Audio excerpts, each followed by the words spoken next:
Hey, what's up everyone? I hope you're all having a wonderful day or night, but for now, let's get into the video. If you are not seeing your boyfriend or your man on February 14th and you're seeing him on the 15th or the 13th, you are the other woman. You are the mistress. He has another person in his life.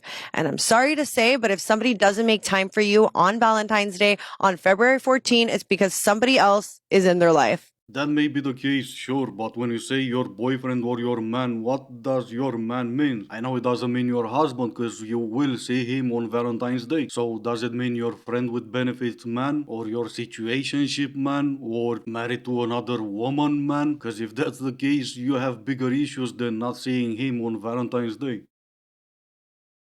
Something that I am a huge advocate for single people, myself included, is to take a radically honest look at where in your life you are waiting to do certain things until you have a partner to show up in your life and make those things easier to do, and go do them now. Like basically to stop waiting or justifying why we can't have the life experiences that we want to have until our relationship status changes. And I have to call myself out because I noticed one area that I have been neglecting that lately. So oftentimes for the people that I speak to, the clients that I work with, this will show up in the form of like not taking the trips we want to take, or going to the restaurants, or seeing the movies, or going to the concerts that we want to do until we have somebody to do them with, like not making the memories that we want to make, and going and doing those things for yourself now, like taking yourself on dates and trips and creating memories for yourself just because you matter and your relationship with yourself matters. It's a beautiful thing to do. I'm kind of a master at that kind of stuff, so this sneaky little thing went unnoticed for a while.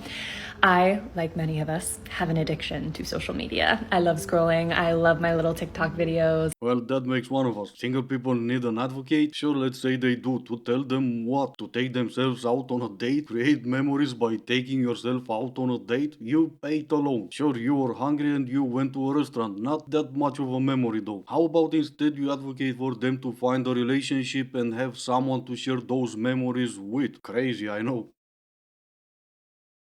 Call me crazy or call me observant, but I think all dating apps have employed a new conservation strategy called catch and release. Dating apps are just an ocean where you're not allowed to take the fish home. It's catch and release only. You catch, you enjoy, you release back into the ocean. All the fish in the ocean are for the entire community to enjoy. I feel like it's a little unspoken rule, and it took me 3 years on the dating apps to figure it out. Oh, here's my bus, hope that helps.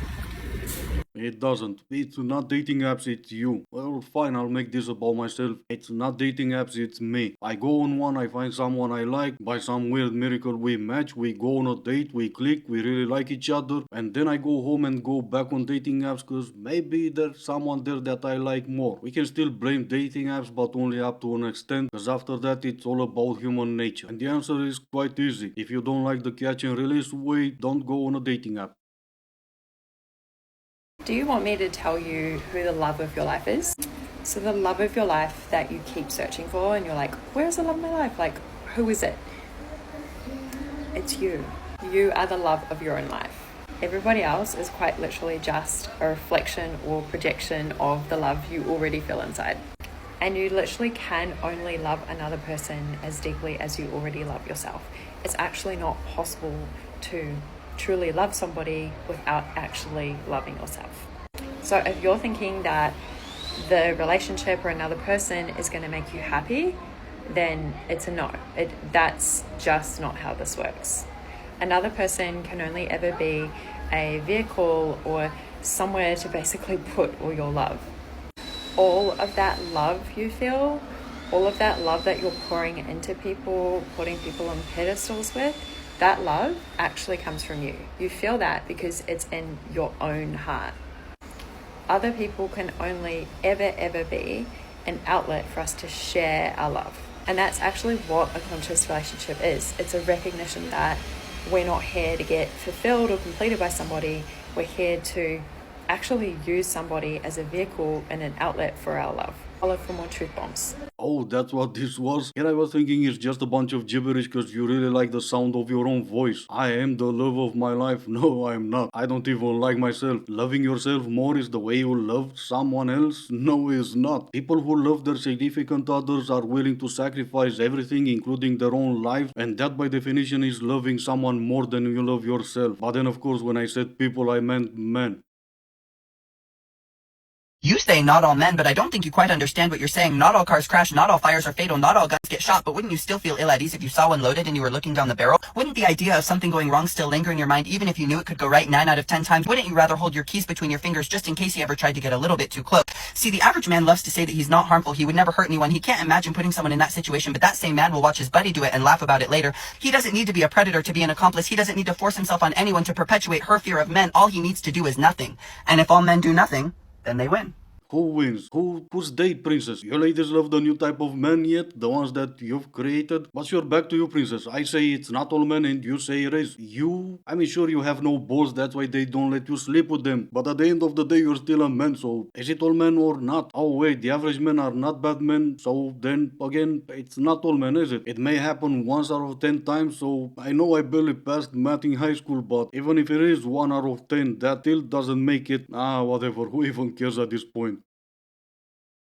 One phrase that changed my life while living in New York was one time this guy came up to me and my friend to ask for directions, and she was like, just ignore him, just ignore him. But I was like, oh, okay. And she was like, he can literally go ask a man. And I was like, honestly, you're so right. Like, why are they asking us? Honestly, like, why are you asking me for directions? Like, go ask a man. So now every time someone approaches me, I'm just like, go ask a man. No, I don't know the point of this video either. Outside maybe her bragging about how useless she is. But hey, that changed her life at some point. It turned her into a strong and independent woman who don't need no man until it's time to ask for directions. Lucky for us, we all have GPS on our phone. Not so lucky for us, not everyone knows how to use it. And they're like, he opened the door for me, he paid for my food, he walked me to the door. Oh, I love him, he's such a gentleman. It's like, no! That's what he's supposed to do! Of course he is, as a gentleman. And you, as the uneducated child that you are, you're supposed to stop yelling. Oh wait, nah, never mind. I was the highest paid yacht stewardess for one of the richest billionaires for 9 years. These are the strangest things they forced me to do. We had to wear skirts, so they made us eat pineapple to improve the smell downstairs. Takes away that fishy odor by balancing your pH levels. I drank lemon balm tea before every voyage. This is great for flushing out water retention and makes your face look less puffy. All the girls with flat chests were Not supposed to be there. Nah, we're not going past that first point just like that. They were feeding you pineapple to remove the smell of fish from downstairs. First of all, how bad was the smell? And second of all, was it part of the job to let them sniff you? What exactly was in the job description, and would you put that in your resume? Not all men. Yeah, pretty much all men. Okay. I think that Valentine's Day, speaking from a personal experience, historically has been just so upsetting, right? My first ever boyfriend that I had to beg him to get me flowers. And he came to pick me up. He was going to take me to a nice dinner. I got all dolled up. I spent probably 3 hours in that glam chair, the glam chair being my college dorm. I spent so long getting dressed and doing my makeup, and I got him something, and I was like, all I ask of you is just get me flowers. And in his audacity, he didn't. I won't get you flowers either, even if you ate them. Oh, look, there's him and me, so that's 2 of us. Of course, with us being more than one, that makes all men.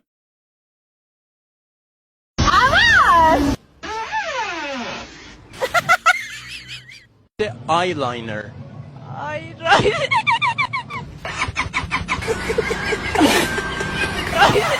Alright, this is gonna be it for today. As always, I do hope you enjoyed it. If you didn't, I still appreciate you for making it this far. Thank you all so much for watching. Stay safe, and I will see you in the next one.